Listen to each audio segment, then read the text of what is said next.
Assalamualaikum. Alhamdulillah, siap lagi sebuah Pro 2 Alza 1.5 Auto yang didatangkan daripada Terengganu. Owner mengambil keputusan untuk mengkonvertkan kereta beliau kepada CKD Paso Sete Type G model keyless aircon digital.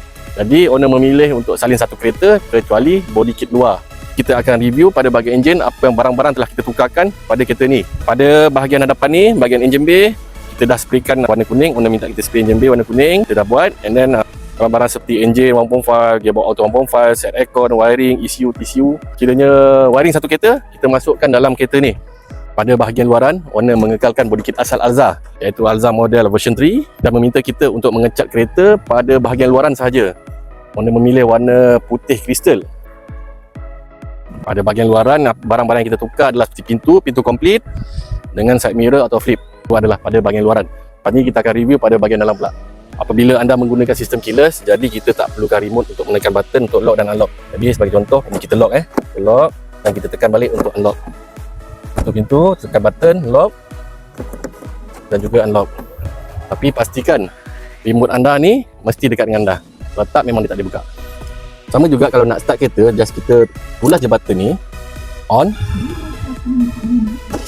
dan kita terus start. Sama juga kita off, tulas button, kita akan mati, tulas akan hidup. Tulas lagi sekali, kita boleh hidup. Tapi sama juga, remote ni mesti dekat dengan korang. Kalau tak ada, memang tak function. Kita akan review bahagian dalaman kereta ni. Ini adalah dashboard model Paso Sete keyless aircon digital. Nampak, korang boleh tengok, ni adalah aircon digital. Tekan-tekan je, tak payah pulas-pulas. Ok, shifting gear. Kat sini ada drawer. Lepas tu dekat sini ada compartment boleh letak air. Ada drawer kat bawah. Kat bawah ni ada foot brake. Sama macam model Alza Auto juga. Apa yang best pada sistem Paso Sete ni, salah satunya ialah dia ada shiftonic. Ataupun macam mana kita nak cakap dia boleh jalan semi manual.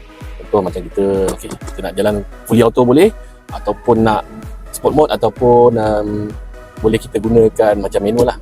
So just tarik ke kanan, so kita boleh shifting gear tu. Okay, kita boleh pergi 1, 2, 3, 4, ikut cara pemanduan kita macam mana, nak guna gear berapa, itu terpulang pada kita. Okay, dan apabila kalau korang nak jalan fully auto, just shift ke kiri, dia dah jalan fully auto. So kita tak perlu nak main-main gear lagi. Dan juga dia ada eco mode. Eco mode ni kita boleh on, kita boleh off. Model half cut ni dia menggunakan seat sambung krim.